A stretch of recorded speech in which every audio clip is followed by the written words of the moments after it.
बिहार चुनाव 2025 बड़ा संदेश देने जा रहा है। 2 चरणों के विधानसभा चुनाव के पहले फेज में बम्पर मतदान हुआ। पहले चरण में करीब 65% रिकॉर्ड मतदान हुआ है, जिसमें कि महिला वोटरों की बड़ी भागीदारी देखने को मिली। सवाल यह भी है कि बम्पर वोटिंग से किसका फायदा और किसका नुकसान होने जा रहा है।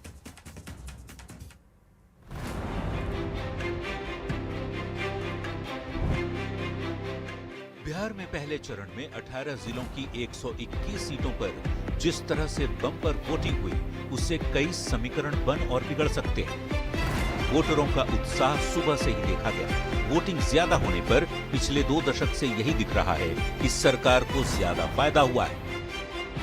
इस बार पटना जैसे शहरी क्षेत्र में मतदान धीमा रहा, पर गोपालगंज, मधेपुरा, मुजफ्फरपुर और बेगूसराय जैसे ग्रामीण इलाकों में भारी मतदान हुआ। इस बम्पर वोटिंग की वजह क्या है और इससे किसे फायदा होगा और नुकसान, यही सभी के दिमाग में दौड़ रहा है। आमतौर पर ज्यादा वोटिंग का मतलब सत्ता विरोधी लहर से जोड़ा जाता रहा है, लेकिन हर बार में बड़ी संख्या में युवा और महिला मतदाताओं ने वोट डाला। ज्यादातर वोटरों ने विकास के मुद्दे पर भी मतदान किया। पहले फेज के बाद अब सबकी नजर दूसरे और आखिरी फेज के मतदान के दिन यानी 11 नवंबर पर टिकी होंगी, जब 122 सीटों के लिए वोटर अपने मताधिकार का प्रयोग करेंगे। पहले चरण में हुई बम्पर वोटिंग से सत्ता पक्ष और विपक्ष के साथ ही चुनाव आयोग ने भी खुशी जताई है। उम्मीद है 2025 का चुनाव बिहार में वोटिंग का नया रिकॉर्ड बनाने वाला है। Bureau report, news 18। बिहार विधानसभा चुनाव के पहले चरण की वोटिंग के बाद जेडीयू नेता और केंद्रीय मंत्री राजीव रंजन सिंह उर्फ ललन सिंह ने महागठबंधन पर निशाना साधा। उन्होंने दावा किया कि महागठबंधन जितना चुनाव में प्रचार कर रहा था, उसकी हवा अब निकल चुकी है। खत्म हो गया है। महागठबंधन जितना हवा बांध रहे थे, उनकी हवा निकल गई।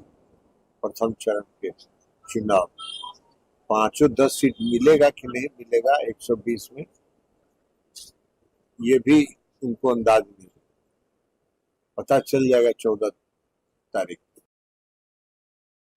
बिहार में पहले चरण का मतदान खत्म हो चुका है। केंद्रीय मंत्री शिवराज सिंह ने यह कहा कि बिहार में एनडीए की अब तक की सबसे बड़ी जीत होने जा रही है।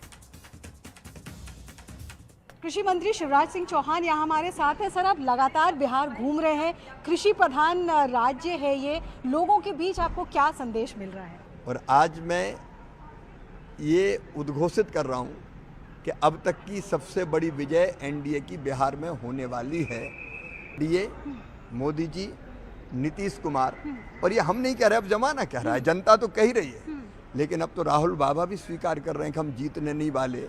जनता रिजेक्ट कर रही है, इसलिए वो रिएक्ट कर रहे हैं, वोट चोरी, वोट चोरी, वोट चोरी। ये वोट के एक दिन पहले वोट चोरी कहाँ से आ गई? ये हार की पूर्व भूमिका तैयार कर रहे हैं